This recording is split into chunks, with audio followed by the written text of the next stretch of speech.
എൻ്റെ പേര് സിനു. ഞാൻ തിരുവനന്തപുരത്തു നിന്നാണ് വരുന്നത്. ആദ്യം എനിക്ക് അമ്മ നേടിത്തന്ന അനുഗ്രഹങ്ങൾ പറയുന്നതിന് മുന്നേ പ്രാർത്ഥിക്കുമ്പോൾ പോലും ആദ്യം അമ്മ മാതാവിനും എൻ്റെ അപ്പനും അങ്ങനെ തന്നെയാണ് ഞാൻ പറയുന്നതും.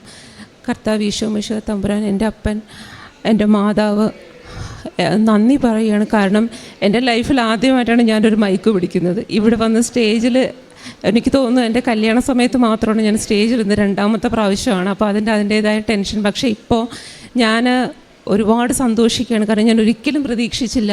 കാരണം ഞാൻ 2011 ഞാൻ കൃപാസനത്തിൽ വരുന്നത്. അപ്പോൾ ഏകദേശം 10 വർഷത്തോളം കൃപാസനത്തിൽ വരുന്നുണ്ടെങ്കിലും ഞാൻ ഉടമ്പടി ഇതുവരെയും എടുത്തിട്ടില്ല.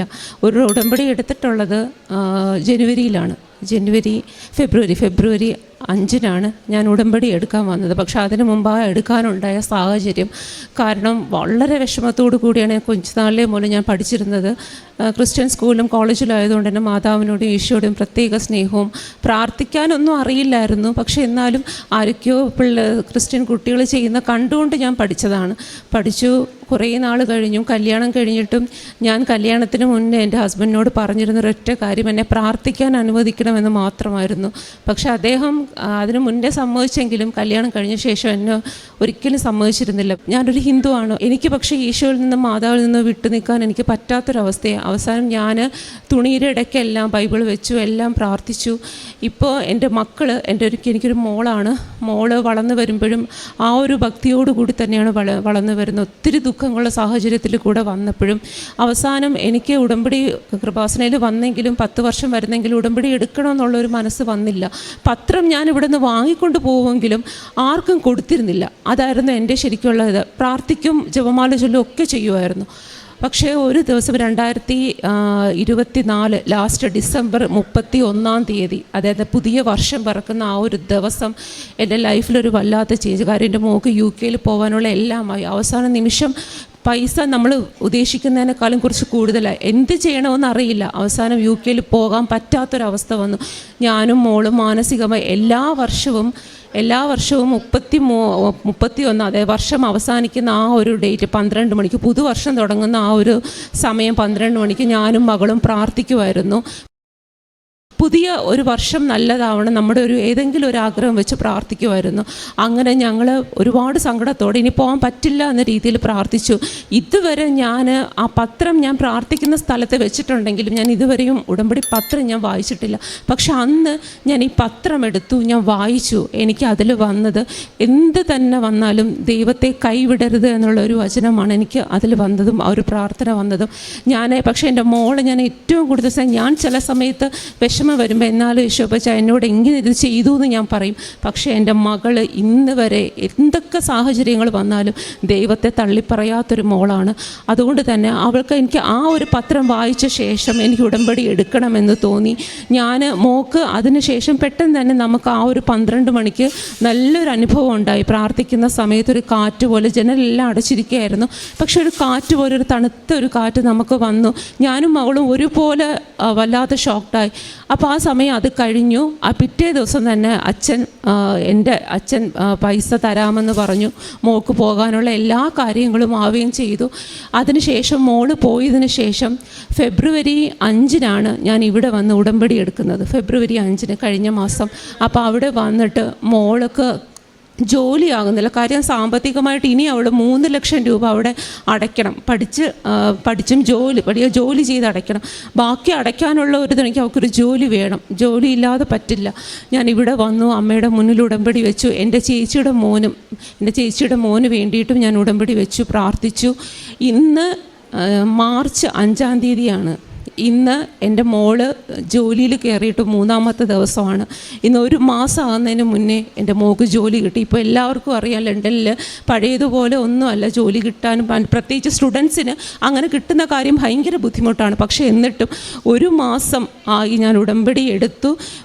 ഇന്ന് 5 1 മാസം ആകുകയാണ് ഞാൻ ഉടമ്പടി എടുത്തിട്ട്. പക്ഷേ എന്നിട്ടും എനിക്ക് ആ ഒരു ഭാഗ്യം എൻ്റെ അമ്മ തന്നതിന് ഞാൻ ഈ ജന്മം കൊണ്ടാണ് ഞാൻ എൻ്റെ അമ്മയോട് കടപ്പെട്ടിരിക്കുന്നത്. കാര്യം ഈ ജന്മം എന്ന് പറയുന്നത് ഈശോയ്ക്കും മാതാവിനും വേണ്ടി മാത്രമുള്ളതാണ്. കാരണം എൻ്റെ ഹസ്ബൻഡ് പോലും എന്നെ ഉപേക്ഷിച്ചു. ഞാൻ പ്രാർത്ഥിക്കുന്നതിൻ്റെ പേരിൽ എന്നെ ഉപേക്ഷിച്ചു എൻ്റെ ഹസ്ബൻഡ്. ഞാനും ഹസ്ബൻഡ് ഇപ്പോൾ ഡിവോഴ്സ്ഡാണ്. ഇപ്പോൾ അതിൻ്റെ പേരിൽ അദ്ദേഹം ഒത്തിരി എന്നെ കുറ്റപ്പെടുത്തി, എന്നെ ഉപേക്ഷിച്ചു. ഞാൻ ഒറ്റയ്ക്ക് ഒരു സിംഗിൾ മദറായിട്ട് നിന്ന് ഞാൻ എൻ്റെ മകളെ +2 പഠിച്ചുകൊണ്ടിരിക്കുന്ന സമയത്താണ് എൻ്റെ ഹസ്ബൻഡ് എന്നെ ഉപേക്ഷിക്കുന്നത്. ആ ഒരു സമയം ഒരുപാട് കഷ്ടപ്പെട്ട് നിന്നും ഞാൻ എൻ്റെ മോളെ പഠിപ്പിച്ചു. ഇന്നെനിക്ക് അവളെ UK നല്ലൊരു MBA ഒരു സ്റ്റുഡൻ്റ് ആക്കാനും അവൾക്കൊരു ജോലി ആക്കാനും എന്നെ സഹായിച്ചത് എൻ്റെ ഇടവും വലവും നിന്ന് എൻ്റെ മാതാവ്, എൻ്റെ ഈശോയും മാത്രമാണ്. പിന്നെ എല്ലാ വർഷങ്ങൾ കൊണ്ട് വെട്ടുകാട് പള്ളിയിൽ പോകാറുണ്ട്. പിന്നെ എന്നെക്കൊണ്ട് പറ്റുന്നത് പോലെ തന്നെ, അത് വസ്ത്രങ്ങളായാലും ശരി, പൈസയായാലും എന്നെക്കൊണ്ട് പറ്റുന്ന എൻ്റെ മാതാവ് തരുന്നതിലൊരു വിഹിതം ഞാൻ എല്ലാ പാവങ്ങൾക്കും കൊടുക്കാറുണ്ട്. അതുപോലെ പ്രാർത്ഥന, ഞാൻ ഒരു ക്രിസ്ത്യൻ ഫ്രണ്ട്സ് പോലും എന്നോട് ചിലപ്പോൾ വചനങ്ങൾ ചോദിക്കാറുണ്ട്. അതൊരു ഭയങ്കര അനുഗ്രഹമാണ്. എന്താണ് പെട്ടെന്നൊരു സാധനത്തിന് എന്താണൊരു വചനം എന്ന് എന്നോട് ചോദിക്കാറുണ്ട്. അതുപോലെ കൊന്ത ചൊല്ലി പ്രാർത്ഥിക്കുന്നത്, ആദ്യത്തെ സന്തോഷത്തിൻ്റെ രഹസ്യങ്ങളൊക്കെ കാണാതെ തന്നെ എനിക്ക് മുഴുവനും പറയാൻ പറ്റും. അത് തന്നെ ഒരു വലിയ ഭാഗ്യം അമ്മ തന്നതാണ്. ഈ 4 രഹസ്യങ്ങളെല്ലാം എനിക്ക് കാണാതെ തന്നെ മിക്കവാറും എനിക്ക് പറയാൻ പറ്റുന്നുണ്ട്. അതുപോലെ എൻ്റെ മുട്ടുവേദന വളരെയധികം, വെരിക്കോസിൻ്റെ സർജറിക്ക് ശേഷം എനിക്ക് കുറേ നേരം നിൽക്കാൻ പറ്റാത്തത്ര മുട്ടുവേദനയായിരുന്നു. പക്ഷേ ഇപ്പോൾ ഉടമ്പടിയിൽ ഞാൻ മുട്ടുവേദനയുടെ നിയോഗം വെച്ച് പ്രാർത്ഥിച്ചു. ഇപ്പം എനിക്ക് ഇവിടെ വന്നിട്ട് ഇത്രയും നേരം, ഞാൻ രാവിലെ വന്നിട്ട് ഇത്രയും നേരം തന്നെ എനിക്ക് നിൽക്കാൻ പറ്റി എന്നുള്ളതാണ് എൻ്റെ കാരണം. സാധാരണ എനിക്ക് നിൽക്കാൻ പറ്റില്ല മുട്ടുവേദന കാരണം. അതുപോലെ തന്നെ കുറച്ച് ദേഷ്യം കൂടുതലുള്ള ഒരു സ്വഭാവമായിരുന്നു. അപ്പോൾ രാവിലെ എന്നും പ്രാർത്ഥിക്കുന്ന 5:30 മണിക്ക് പ്രാർത്ഥിക്കുന്ന സമയം രാവിലെ എണീറ്റിന് ഉപ്പ് വെള്ളത്തിൽ വെച്ച് വിശ്വാസ പ്രമാണം ചൊല്ലി പ്രാർത്ഥിച്ച ശേഷം ഞാൻ ശ്രദ്ധിക്കുക. പക്ഷേ എനിക്ക് തന്നെ ഞാൻ ചിന്തിക്കുന്നുണ്ട്. കാര്യം വെച്ചാൽ സാധാരണ എടുത്ത് പോകുമ്പോൾ ഇത്രയും തിരക്കെല്ലാം വരുമ്പോൾ ശരിക്കും പറഞ്ഞാൽ പെട്ടെന്ന് ദേഷ്യം വരുമായിരുന്നു. പക്ഷേ ഇപ്പം എന്തോ ക്ഷമയോടുകൂടി നിൽക്കാനുള്ളൊരു മനസ്സെനിക്ക് ദൈവം തരുന്നു. ഇത് തന്നെയാണ് ഈ ഒരു ജന്മം പുണ്യമാകുന്നത്. ഇതെല്ലാമാണ്. പിന്നെ പരിശുദ്ധ അമ്മയ്ക്ക് ഞാൻ വീണ്ടും പറയുകയാണ്, ഈ ജന്മം കൊണ്ട് നന്ദി പറയുകയാണ്, ഒരിക്കലും കൈവിടാതെ ചേർത്ത് പിടിക്കുന്നതിന്. പിന്നെ ഓരോ പ്രാവശ്യവും അമ്മ തരുന്ന ഓരോ പ്രാവശ്യവും എനിക്ക് പ്രത്യക്ഷീകരണത്തിന്, ബഹുമാനപ്പെട്ട അച്ഛൻ പറഞ്ഞ പോലെ പ്രത്യക്ഷീകരണത്തിൻ്റെ സാക്ഷിയാകണമെന്ന് ഞാൻ എല്ലാ പ്രാർത്ഥനയിലും പറയുന്നൊരു വാചകമാണ്. അതുപോലെ ഓരോ പ്രാവശ്യവും പ്രത്യക്ഷീകരണത്തിൻ്റെ സാക്ഷ്യമാകാൻ എന്നെ അനുഗ്രഹിക്കണമേ എന്ന് ഞാൻ മാതാവിനോട് പ്രാർത്ഥിക്കുകയാണ്.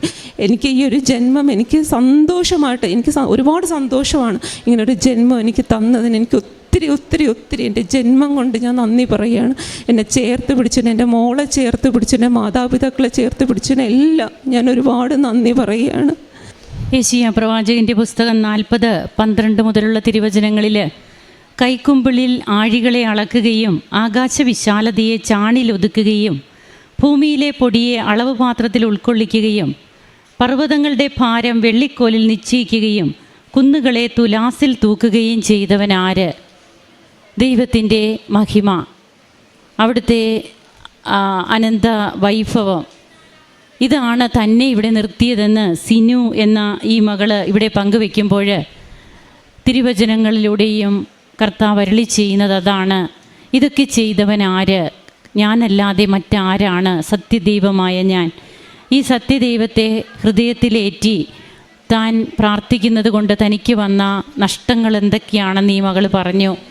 തൻ്റെ മകളെ ഈ വിശ്വാസത്തിൽ, അതായത് ഈ പ്രാർത്ഥന നിറഞ്ഞ ഒരു ജീവിതത്തിൽ വളർത്തിക്കൊണ്ടുവരുവാൻ തനിക്ക് കഴിഞ്ഞതിന് നന്ദി പറയുകയാണ്. തൻ്റെ ജന്മം കൊണ്ട് മുഴുവനും താൻ കടപ്പെട്ടിരിക്കുന്നു എന്ന് സിനു പങ്കുവയ്ക്കുന്നു. തൻ്റെ മകൾക്ക് ലഭിച്ച ജോലി, UK പോകാനുണ്ടായിരുന്ന തടസ്സങ്ങൾ, അവിടെ ചെന്നതിന് ശേഷം ജോലി ലഭിക്കാനിടയായ സാഹചര്യങ്ങൾ, എല്ലാറ്റിനും നന്ദി പറഞ്ഞുകൊണ്ട് ഈ മകൾ ഇവിടെ നിൽക്കുമ്പോൾ തൻ്റെ ജീവിതത്തെ മുഴുവനും ദൈവത്തിന് കടപ്പെടുത്തിക്കൊണ്ട് നിൽക്കുന്ന ശക്തനായവൻ എനിക്ക് വലിയ കാര്യങ്ങൾ ചെയ്തിരിക്കുന്നു.